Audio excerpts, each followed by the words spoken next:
me show you something we call the Boa Constrictor. And this just goes along with the guillotine series we've been working on. You got a guy in full guard in your closed guard here. You see where we're at here?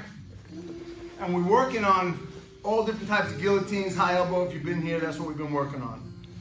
What you're gonna do sometimes is pop the guy above your head where he's here pushing, and you're gonna go like this, boom, and you get his hand like this. You see it? Here. Here. Now watch what I do with my legs. It's horrible. It's one of the nastier things that can happen. Again, same situation. Now, a lot of guys do this from MMA. We used to do this when the guys used to be a position where the guys would hold here so he didn't get punched and turn his elbow over to hit you in the face with it.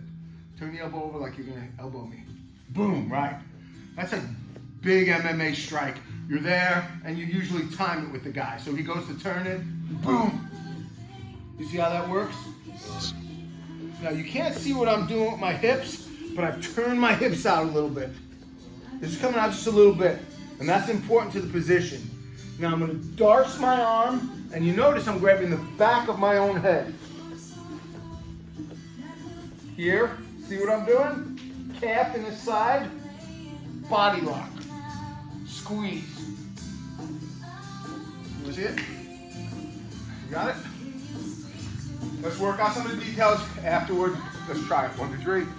Every position is going to have a body type, a body style that is more susceptible, as well as more easily accessible.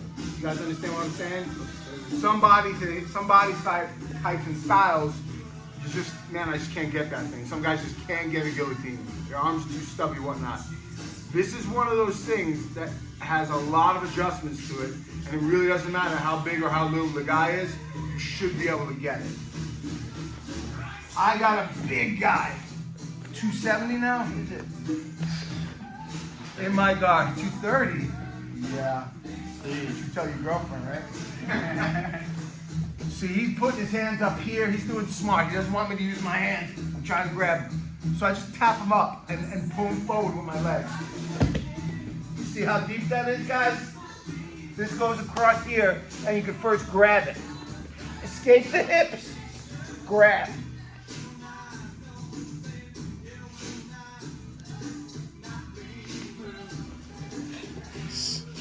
You guys see what I'm doing? Sure. The body lock is more important to cinch at first than the darce, because the darce is going to be easy, and then you're going to creep your hands up the side of your head, and he's just going to slowly fade out. This is a sleeper. If you get your bicep across his carotid, it's going to sleep him.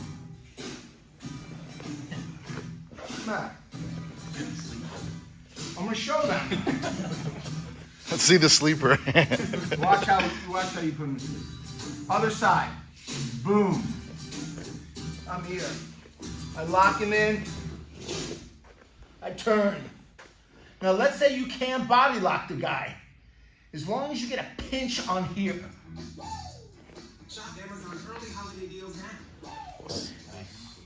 You see what I'm talking about? Now the reason it's so nasty is because they're feeling all this pressure across their diaphragm and their neck. So even if you don't get the carotid, it's having that breathing. And you're gonna have to sit there and hold, guys. Some guy's gonna be really nasty. If Chris was here, he'd be sitting there going like, I don't feel anything, you know. But he's not here, so. You guys see what I'm saying? Sure. Get the guy, push the arm deep across. Get the body lock in. If you can't get the body lock, make sure that your knees are pinching his floating ribs on both sides, okay?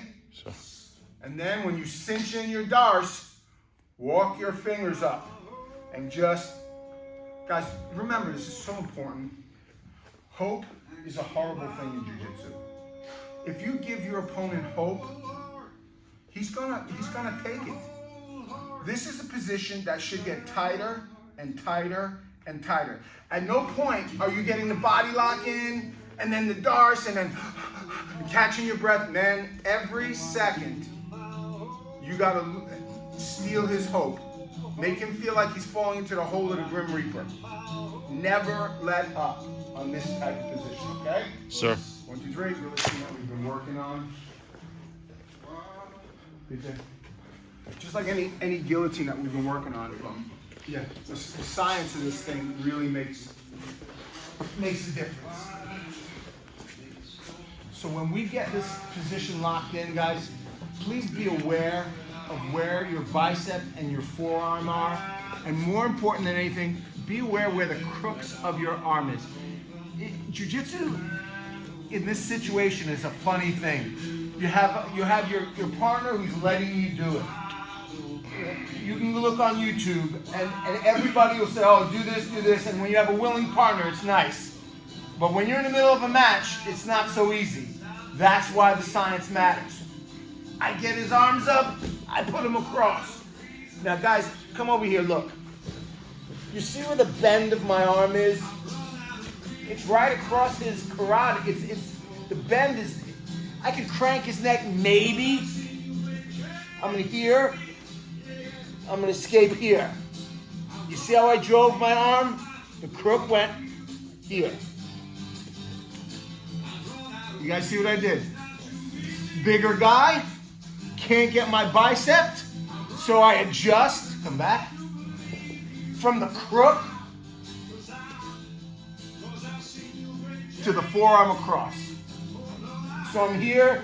It's gonna be nasty for him, but he's gonna fight it. You know he's fighting now? Consciousness. Was. You guys see what I'm saying? Sir. So make sure that detail is present. Squeezing, body locking, darsing the carotid. It should be a sleeper. Neck crank's great. You're a big, strong guy like Nick, but there's a lot of guys, man. They'd rather go home with a stiff neck than lose a freaking round. Sure. All right, try one more time. 1, 2, 3.